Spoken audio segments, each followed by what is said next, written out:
안녕하세요. 황필구 신부입니다. 여러분들 부활의 은총 가득한 시기 보내고 계시죠?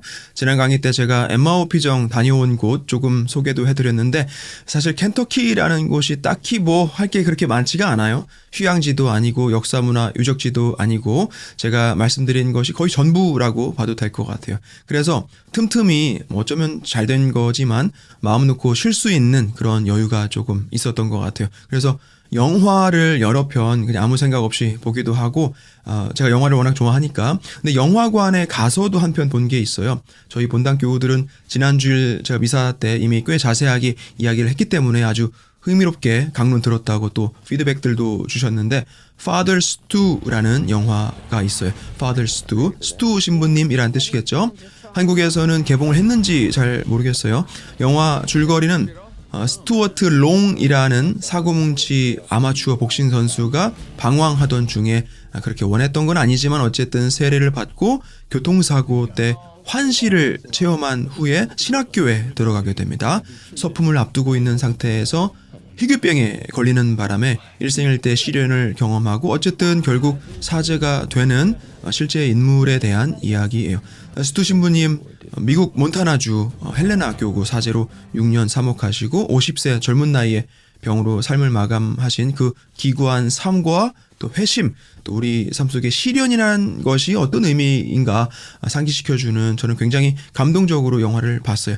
지금 뭐 다시 주일 강론 할 건 아니지만 제가 제 콘서트 때 언급했던 Redemptive Suffering이라는 교리가 영화 속에서는 전반적인 영성적인 또 주제라고 할 수 있어요.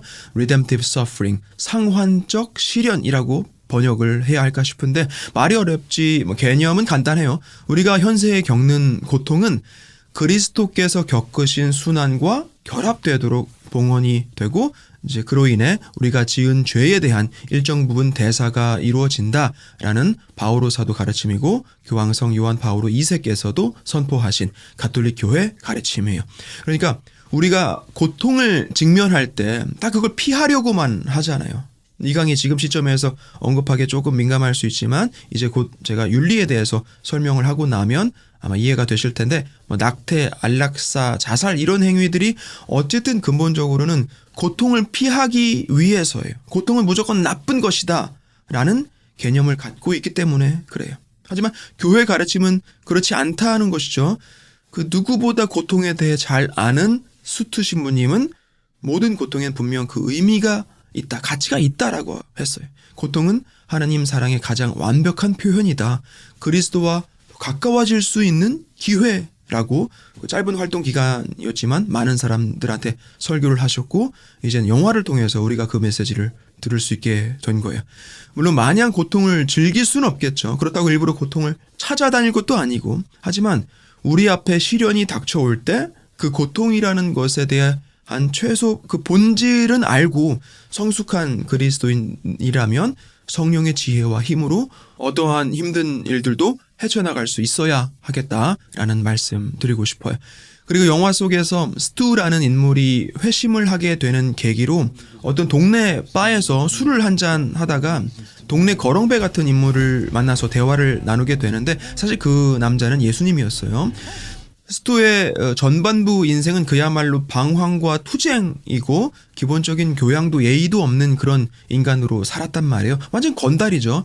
그런 사람과 애초에 대화를 나누기 위해서는 그 대상의 그 수준으로 내려가야 하는 거예요. 하느님 아드님께서 이 세상에 오신 그 육화의 신비, 예수님께서 몸을 굽혀 우리와 소통하시고 가난한 이들, 배고픈 이들, 병든 이들, 죄인들과 함께 하시기 위해 이 세상에 오셨을 때 누구보다 낮은 모습으로 오셨던 그 이유예요. 그래서 예수님이 만약 점잖은 모습으로 때깔나는 정장 차림의 모습으로 스투 앞에 나타나셨다면 그 바에서 아마 몇 마디 나누지도 못했을 거예요. 그래서 항상 누군가와 대화를 할 때는 그 상대방의 언어를 알아야 한다. 무슨 말인지 아시겠죠? 영화 속에서도 스투 신부님이 신학생 시절에 교도소 사목 방문 실습을 하는데 같이 갔던 동료 신학생은 흉악범도 앞이고 하니까 쫄아서 아무 말도 못한단 말이야. 근데 스투는 너무 익숙해요. 그들의 언어를 아주 잘 안단 말이에요. 인생 바닥까지 가본 사람들의 마음을 완전히 공감하는 거죠. 그런 수두가 몇 마디 이렇게 던지고 나니까 그제서야 수감자들하고도 대화가 되기 시작하는 그런 장면도 나와요. 토마스 아퀴나스도 자신이 알고 있는 하느님에 대해서 그리스도인들의 언어로만 이야기해서는 당시로서는 소용없다는 거예요. 하느님은 온 우주를 창조하셨고 모두의 아버지이시잖아요. 가톨릭 신자들만 그분 자녀가 아니죠. 어떤 언어로 말을 하는 이들이든 복음을 들을 수 있는 기회는 줘야 하는 거 아니겠습니까? 아리스토텔레스 주의자들한테는 아리스토텔레스라는 언어로 하느님을 증거하고 성경도 전체가 아닌 일부만 인정하는 그런 이단 사상가들 있단 말이에요. 그들한테는 그 일부만을 가지고도 계시 전체의 메시지를 논할 수 있고 무슬림들한테는 이슬람의 언어로, 유대교 신자들한테는 유대교 경전, 그러니까 구약만을 가지고도 예수님이 그리스도이시다라는 것을 선포할 수 있어야 하고 과학자들한테는 과학으로, 철학자들한테는 철학으로 하느님 창조와 구원에 대해서 가르칠 수 있어야 한다라는 거예요. 신앙만을 고집하는 것이 아니라 신앙은 이성과 함께 더불어 조화를 이루어야 한다라는 것이 스콜라주의를 완성시킨 토마스 아퀴나스의 사상의 핵심이에요. 그래서 이 토마스 아퀴나스의 신학 대전에 대해서 지난 시간부터 이야기를 해오고 있습니다. 집필된 목적, 또 어떻게 또 구성을 이루고 있는지, 그리고 대강의 줄거리까지 좀 간단하게 살펴봤었죠. 토마스가 신학 대전을 쓰게 된 이유는 학생들, 그러니까 신학 입문자들을 위해서라고 했어요. 지금 이렇게 읽어보면 정말 말도 안 되죠. 이렇게 어려운 게 무슨 입문자용이냐라고 할 수 있는데 당시 신학 저서들은 더 어려웠을 거예요. 롬바르두스나 아벨라루두스 같은 신학자들의 신학서들은 더 장황하게, 또 어떻게 보면 너무 지나치게 자세히 들어가더라는 거예요. 그래서 토마스는 좀 더 체계적으로 신학을 집대성해보자라는 게 지금 우리가 읽기에는 너무 어렵지만 이 신학 대전이 된 거예요. 그래서 어떤 구성으로 신학을 풀어가는가라고 하면 614개의 질문 혹은 문제, 그리고 그에 대한 답변으로 이루어져 있는데 그 답변들은 또 4개의 부분으로 진행이 된다라고 했어요. 처음에 일단 답이 아닌 제안으로 시작을 해요. 그렇게 보이지만 사실 그렇지 않은 것, 그리고 왜 그게 그렇지 않은지를 제시해요. 그리고 나서 세 번째가 바로 맞는 답, 결론, 적어도 토마스 입장에서. 그리고 네 번째로 토마스가 왜 그런 결론을 내게 됐는지 차근차근 그 설명이 들어가요. 처음 두 부분은 그렇게 보이면 어떤 근거로 그렇게 보이는지, 그리고 왜 그게 아닌지 역시 권위 있는 근거들을 들어서 제시를 하고, 세 번째, 네 번째는 토마스 본인이 물론 권위 있는 근거들도 들어서 답변을 하고 동시에 철학적으로 논리와 변증으로 결론을 도출해내는 그런 방식을 사용합니다. 그래서 신학대전의 전체 내용은 하느님 인류 창조부터 구원까지라고 보면 돼요. 한마디로 전부 다라는 것이죠. 3부까지 있는데 1부에서는 하느님 실존 증명, 하느님의 활동, 삼위일체, 창조, 천사, 인간의 능력, 하느님 섭리와 우주 지배까지 나가고 2부에서는 인간의 목적은 결국 행복이다라는 거, 인간의 행위와 본성, 미덕과 악덕, 법, 은총 뭐 이렇게 나가요. 그리고 3부에서는 신앙인의 기본 덕, 믿음, 희망, 사랑, 그리고 현명, 정의, 용기, 절제까지 언급하고 하느님 은사, 그 다음에 예수 그리스도, 그리고 그분의 성사. 이 성사 부분을 토마스가 다 마치지 못하고 집필을 중단하게 됩니다. 이 얘기는 나중에 다시 할게요. 그래서 누군가가 어떤 학문에 대해서 쓰겠다라고 한다면 아리스토텔레스에 따르면 적어도 저자라는 사람은 3가지 요점을 밝혀야 한다라고 해요. 실존, 본성, 방법. 무슨 말이냐? 자, 토마스가 신학에 대해서 써보겠다라고 하고 있는 거잖아요. 그러면 신학에 대한 실존, 본성, 방법을 밝혀라 이 말이에요. 다시 말해서 신학이라는 게 과연 존재는 하는 건지, 즉 학문으로서 가치가 있는 건지, 그럼 그게 뭔지, 그리고 어떻게 논증할 수 있는지를 내놔야 한다라는 얘기예요. 예를 들어서 수학이라고 하면 당연히 학문 아니에요. 근데 처음부터 수학이 학문이었을까요? 수학이 수학으로서의 존재 가치가 없던 시대도 있었겠죠. 하지만 언젠가부터 숫자로 뭔가를 하는 게 학문으로서 존재 가치가 있고 정의를 내릴 수 있고 설명을 할 수가 있는 거예요. 모든 분야가 다 학문으로서 받아들여지지는 않는다 이 말이에요. 그래서 지난 시간에도 언급했지만 토마스가 신학대전 맨 처음 질문 혹은 문제로서 신학은 학문인가? 라고 시작을 했던 거예요. 신학은 학문인가? 철학 외에 다른 학문이 필요한가? 다시 말하면 이성의 빛으로 알 수 있는 분야 외에 다른 어떤 것이 있는가라고 질문부터 하고 들어가요. 즉 신앙의 빛, 계시를 통해 알 수 있는 학문도 있을 수 있는가라는 거예요. 그게 과연 학문인가? 물론 그렇다라고 하죠. 우리가 다 공부할 건 아니지만 지금 토마스가 아주 상세하게 신학은 학문이다라고 답을 해놨어요. 그리고 나서 신학의 본질이 무엇인가로 넘어가죠. 신학은 그럼 도대체 뭐냐라고 한다면 신에 대한 학문, 신에 대한 지혜인 거예요. 철학이란 결국 지혜에 대한 탐구인데 신에 대한 지혜야말로 참된 지혜가 아니고 뭐겠냐고요. 토마스는 신학의 본질에 대해서도 그래서 아주 여러 세세한 질문들, 이를테면 신학은 하나의 학문인지 다른 학문들의 위치와 비교해 어디에 있는 학문인지 또 어떤 근거로 그것들을 알 수 있는지 등등까지 다 밝혀요. 그리고 마지막으로 신학을 어떤 방법으로 논증할 것인지죠. 성서부터 비유적인 방법, 논리, 변증 등등을 다 사용해서 토마스는 신학의 본질까지도 탁월하게 풀어냅니다. 자, 여기까지는 지난 시간에 말씀드린 내용 그리고 거기에 조금 더 보충할 것들 해서 복습한 것이고 이제 이번 시간부터는 토마스 아퀴나스의 신학대전의 그 내용들을 이제 차근차근 공부해 볼 텐데 당연히 전부 다 할 수는 없어요. 왜냐? 첫째는 솔직히 제가 그럴 능력이 없어요. 신부님들이라고 해서 토마스 아퀴나스 신학대전을 다 공부하고 그러는 게 아니에요. 아마 한 번이라도 이 신학대전을 다 읽어본 사람도 거의 없을 거예요. 신학교에서도 여러 과목마다 필요한 부분만 따로 이렇게 가져와서 공부를 하지 토마스 아퀴나스를 많이 공부하고 싶다 그럼 따로 전공을 해서 또 몇 년 동안 공부를 해야 할 정도예요.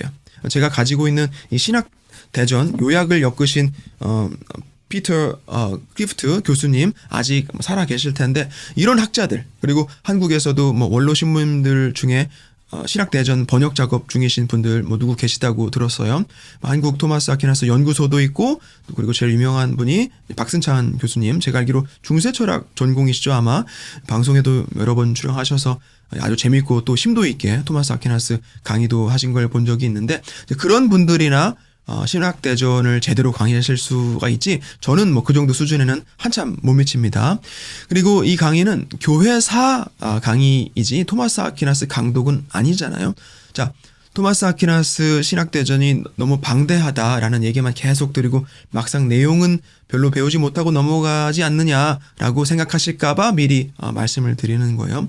614개 문제들 중에서 한 몇 가지 정도 중요한 소주제만 설명하고 토마스 아퀴나스는 넘어가려고 해요. 전반적인 토마스 신학을 요약하는 것도 의미가 있겠지만 토마스가 정리한 것들 중에 한두 가지, 두세 가지 자세하게 들여다보는 게 더 나을 것 같아요. 그래서 이번 시간 그리고 다음 시간 또 다다음 시간까지 해서 아마 공부해 보도록 하겠습니다. 또 모르죠. 더 나갈 수도. 아무튼 지금 계획은 그래요. 그래서 이번 시간하고 다음 시간에는 신존재 증명에 대한 이야기를 먼저 하고 다음 시간에는 토마스가 말하는 윤리 신학이죠. 윤리에 대해서 이어서 가보도록 할게요. 토마스 아퀴나스의 신존재 증명, 라틴어로 quinque vi에라고 해요. 영어로는 five ways, 5길이라는 뜻이죠. 신은 존재한다라는 것을 논리적으로 주장할 수 있는 방법이 5가지가 있다라는 거예요. 토마스에 의하면 사실 신존재 증명이라는 게 당시 대다수 사람들한테는 필요가 없는 작업이에요. 지금 이 강의 들으시는 여러분들도 그렇잖아요. 누가 와서 여러분들한테 하느님은 계시다, 내가 증명해내겠다, 들어봐라 라고 하면 뭐라고 하실 거예요? 굳이 왜? 그렇죠? 하느님 계시다는 걸 누가 몰라요? 다 믿어서 알고 있는 진리잖아요. 우리 그리스도인 신자들한테는 신존재 증명은 무신론자들한테나 가서 할 얘기죠. 그래서 토마스 아퀴나스 시대, 그러니까 중세로 가보면 신 존재를 안 믿는 사람이 없어요. 그때 당시 유럽은 지금과는 아주 다르게 종교가 그들 삶의 중심이었단 말이에요. 주일에 미사 참여해 오는 거 너무나도 당연한 일이죠. 숨 쉬는 것처럼.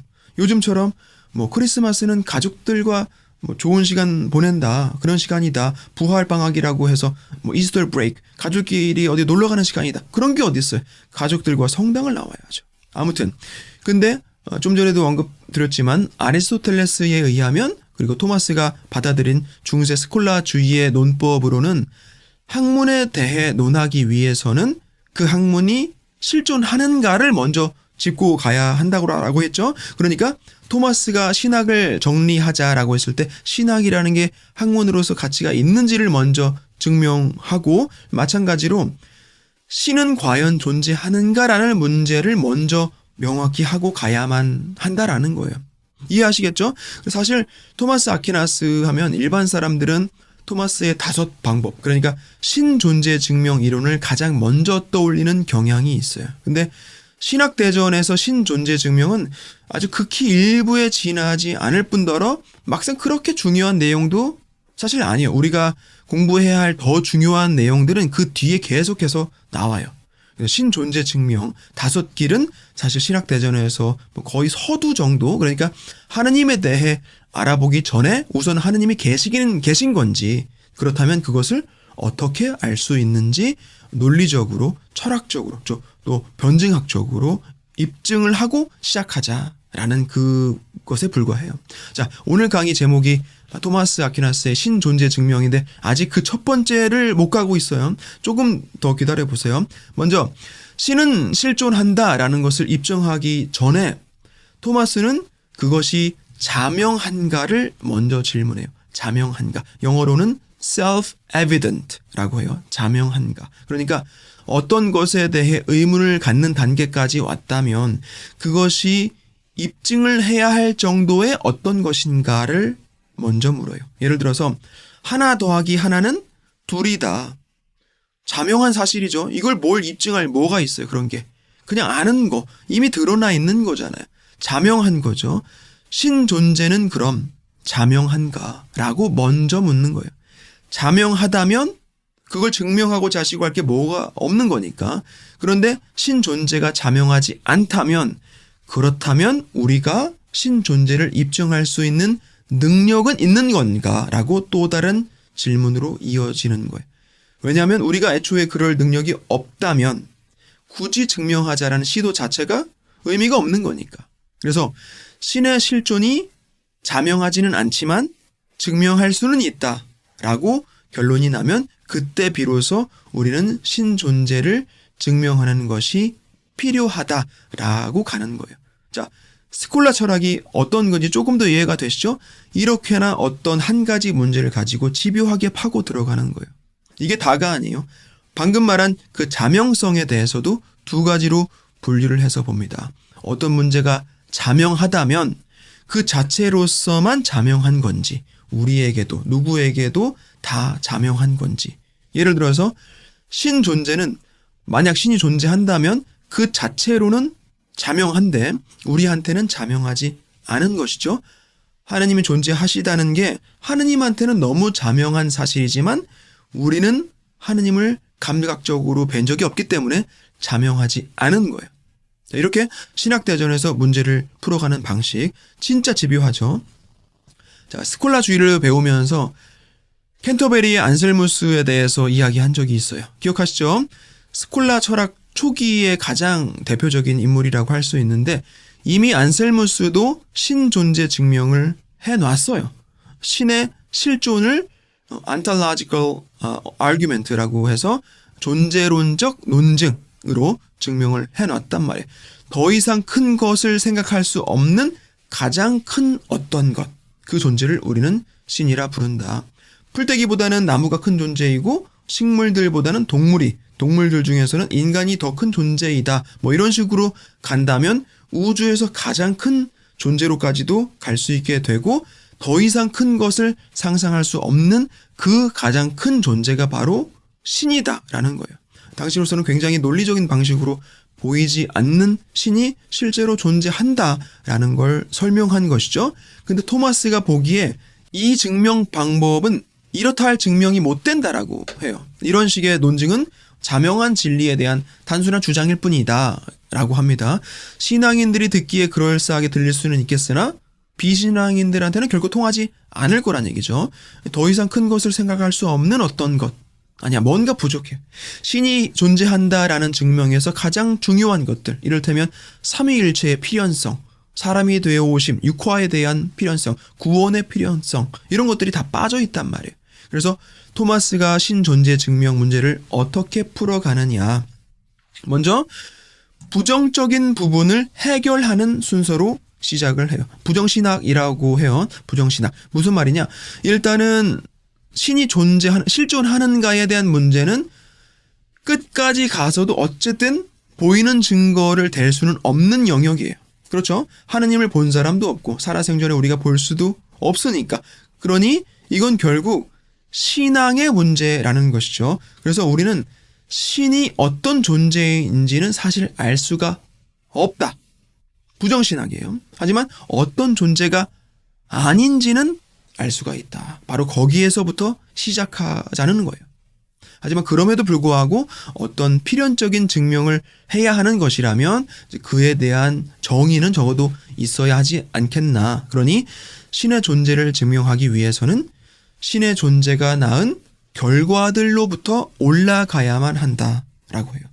신이 창조한 이 세상 만물을 보고 그 신이 어떤 존재인지 적어도 어느 정도는 알 수가 있다라는 것이죠. 어떤 증명이라는 걸 하기 위한 방법으로 두 가지, 즉 원인을 통한 증명 방법, 원인을 통해 증명하거나 결과를 통해 증명할 수가 있는 거예요. 신 존재 증명은 원인으로는 할 수가 없죠. 신은 원인이 없으니까. 따라서 결과를 가지고 증명을 한다. 그런 방식. 다시 말해서 결과가 있으니 원인은 필연적이다 라고 입증하는 간단하지만 확실하게 논리적인 방법인 거예요.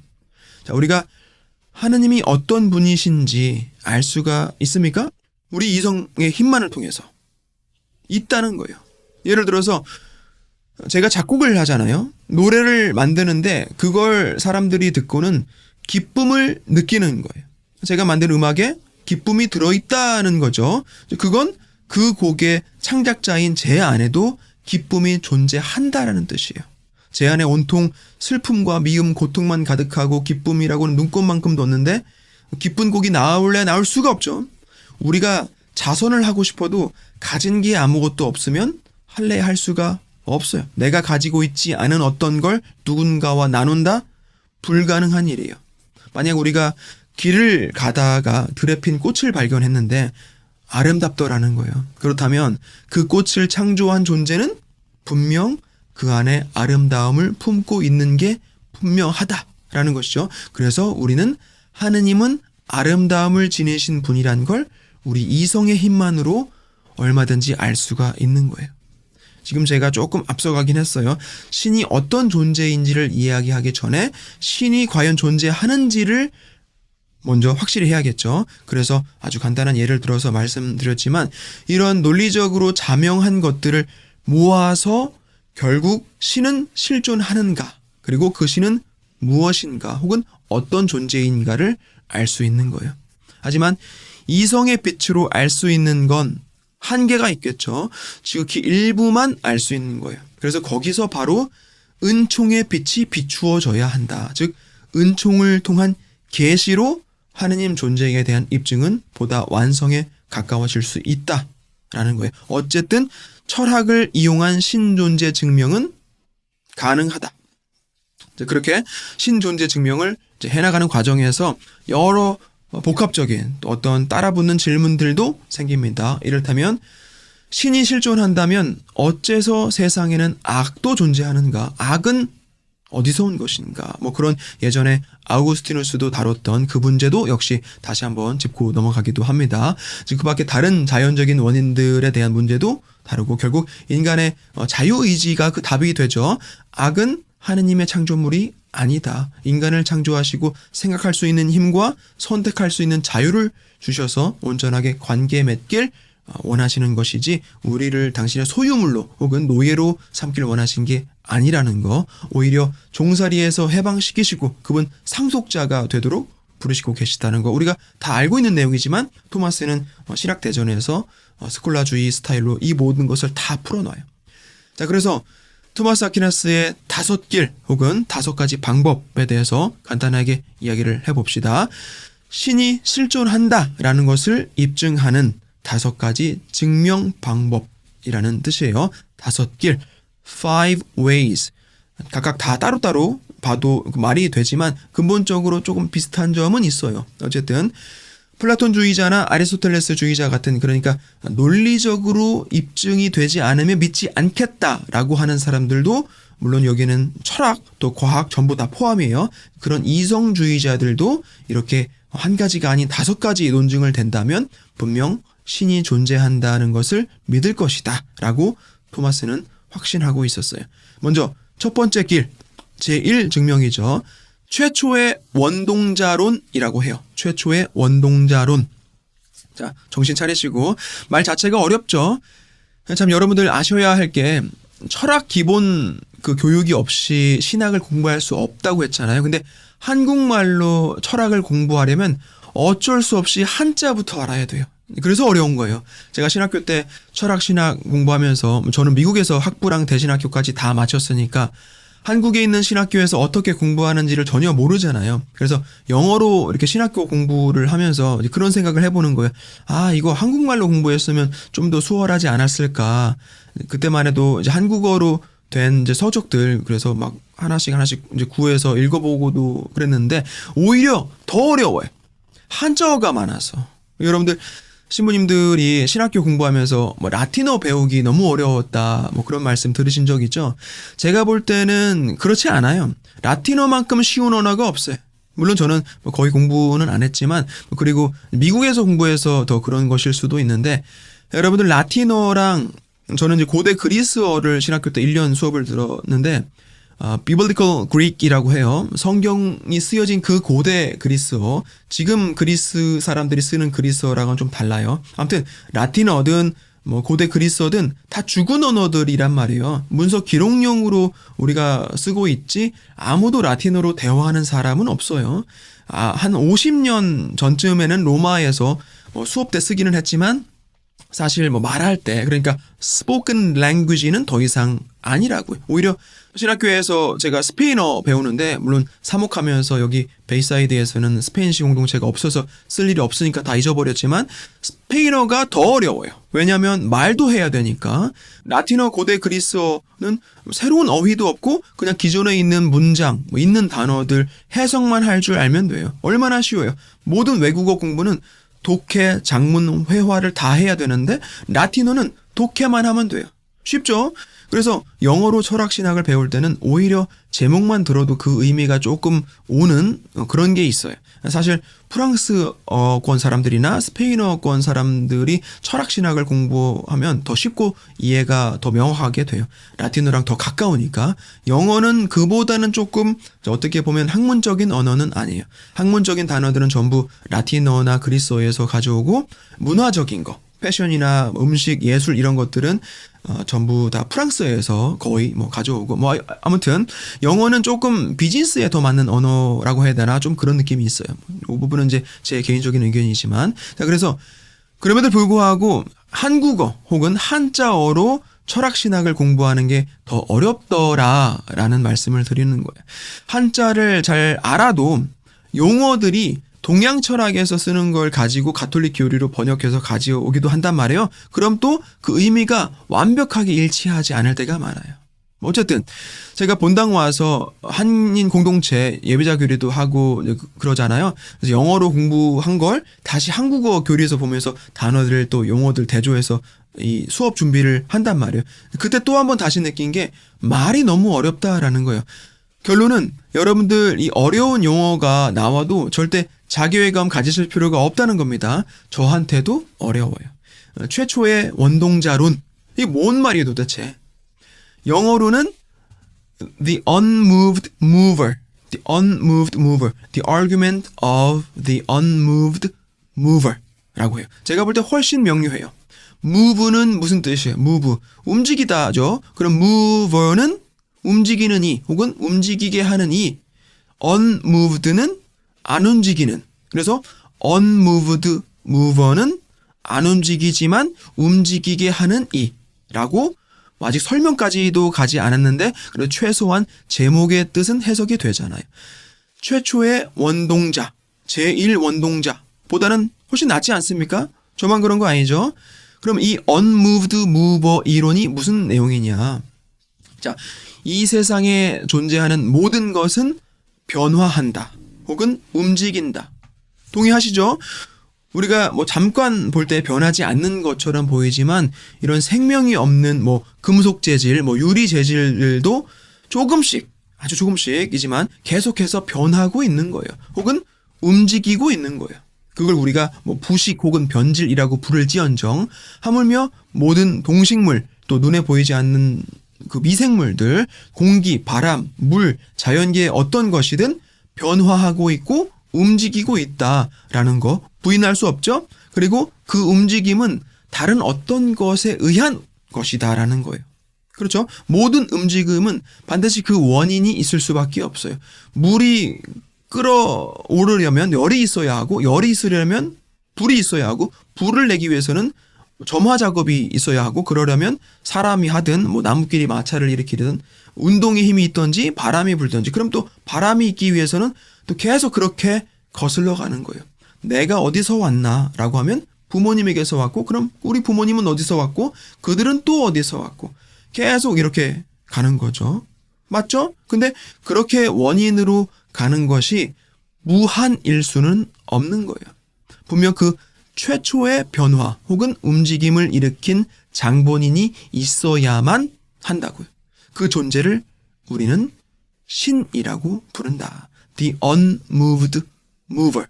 자신은 움직이지 않으면서 움직임을 일으키는 이 최초의 원동자. 우주 생성의 최초 원인. 신이죠. 설명을 듣고 나니까 뭐 그렇게 어렵지는 않죠? 이렇게 논리적으로 결론을 이끌어내는 거예요. 세상 모든 것은 움직인다. 그리고 그 움직임은 다른 어떤 것에 의해 이루어진다. 하지만 그 순환이라는 것이 무한으로 올라갈 수는 없다. 따라서 최초의 움직임을 일으킨 존재가 필연적으로 있어야만 하는데 그를 우리는 신이라고 부른다. 깔끔하죠? 토마스 아퀴나스예요. 그냥 막연하게 있을 거야 라고 하면서 신의 존재를 믿어라 라가 아니라 자 봐라. 신앙이 없어도 우리 이성만을 가지고도 물론 눈으로 볼 수는 없지만 분명 신은 실존한다라는 걸 입증하는 거예요. 물론 여기서도 뭐 태클 걸고 그런 사람들도 많겠죠. 그래서 토마스는 4가지 증명을 더 준비합니다. 이렇게 오늘은 여기까지 일단 하고 다음 시간에 이어서 가볼게요. 너무 어렵고 그렇지는 않죠. 사실 아까도 제가 말씀드렸지만 지금 이 강의를 들으시는 여러분들은 기본적인 신앙이 다들 있으시기 때문에 하느님은 계시다라는 걸 굳이 뭐 증명하고 그럴 게 필요가 없어요. 이미 믿고 있는데 뭘 머리만 아프게 생각하고 논증하고 그런 걸 배웁니까? 근데 토마스 아퀴나스는 항상 신앙과 이성은 조화를 이루어야 한다고 했어요. 우리가 아무리 굳게 믿고는 있지만 이런 공부를 통해서 더 알게 되고 그렇게 더 확고한 믿음도 가질 수 있을 거다 이 말이에요. 이성도 결국 하느님께서 주신 선물이에요. 받은 선물을 잘 써야 하지 않겠습니까? 그래서 여러분들 조금 난해할 수는 있지만 이런 스콜라주의적인 훈련도 분명 여러분들 신앙생활에 도움이 돼요. 차근차근 할 수 있는 만큼 교회 역사 속에 다져진 하느님에 대한 이해의 그런 흐름도 살펴보면서 동시에 우리 각자도 신앙생활하고 성장하면서 과거에는 미처 몰랐던 하느님의 사랑, 은총 또 떠올려보는 그런 기회가 되면 좋을 것 같아요. 그래서 이렇게 이번 시간에는 토마스 아퀴나스의 신학 대전에 대한 개요 조금 더 이야기해보고 신존재 증명 5길 중에 첫 번째 증명까지 살펴봤습니다. 다음 시간에 또 나머지 증명들 이어서 가보도록 할게요. 또 기대 많이 해주시고 다음 주에 뵙겠습니다. 고맙습니다.